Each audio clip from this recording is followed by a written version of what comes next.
Hello, welcome to my channel. আজকে আমি একটা নতুন ব্লগে আপনাদের স্বাগত জানাই। যে ব্লগে দেখতে পাচ্ছেন আমি একটা মাসাজ পার্লারে এসেছি। মাসাজ পার্লারের ওনার হচ্ছে মাসুম শেখ। সে বিগত 1 বছর ধরে তার সেই কিডস মাসাজ সেন্টার চালাচ্ছে।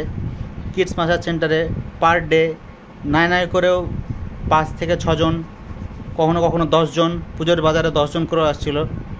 তার প্রতিটি ভিজিটে 500 টাকা করে সে চার্জ করে। দেখুন কেমন রিল্যাক্সিং এসএমআর মাসাজ করছে সে মাসাজের মধ্যে অনেক দক্ষতা, নিপুণ, তার হাতের কারুকার্য এসব আপনি দেখতে পাবেন। সে এখন চুল নিয়ে খেলা করছে।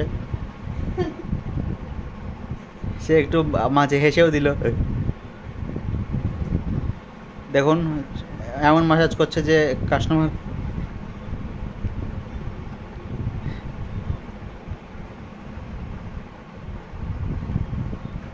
দেখুন চুলের মধ্যে কেমনভাবে সে মাসাজগুলো করছে। তার টেকনিক আছে, সে টেকনিকে আঙুলগুলোকে সে প্রয়োগ করছে।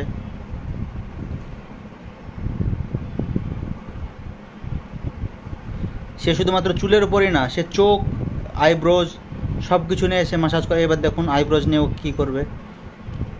এই যে আইব্রোজ নিয়ে সে অনেক এএসএমআর মাসাজ করে। দেখুন তার এই মাসাজের জন্য সে এলাকা জুড়ে বিখ্যাত। কিন্তু একটাই কারণ, সে শুধুমাত্র ছোটোদেরকেই মাসাজ করে। বড় বড় মাসাজ পার্লার এখনও সে খুলে ওঠেনি। তার জন্য তাকে বাড়িতেই সে কাস্টমারদেরকে ডাকে এবং সে একটা বিছানাতে পাশে জল নিয়ে বসে সে মাসাজটা করে। মাঝে মধ্যেই গলাটা ভিজিয়ে নিল সে। এবার দেখুন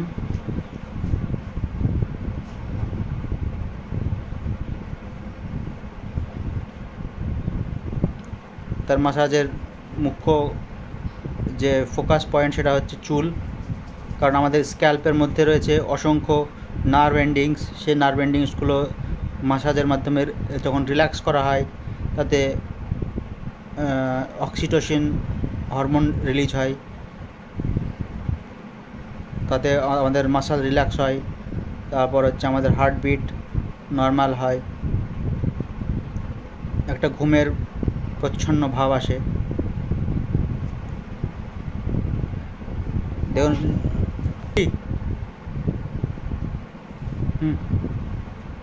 এবার দেখুন সে তার মাসাজের যে সামগ্রী আছে তার মধ্যে একটা জিনিস দিয়ে সে মাসাজ করবে। সেই জিনিসটা হচ্ছে অমৃতাঞ্জন।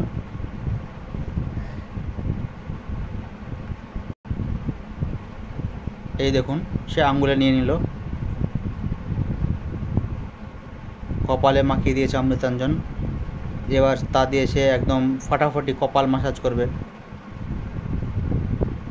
দেখুন তার কারুকার্য, তার কুশল, যে হাতের স্কিল, তাকে কখনোই অস্বীকার করা যাবে না।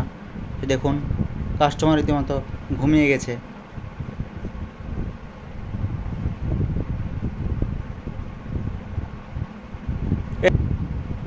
দেখুন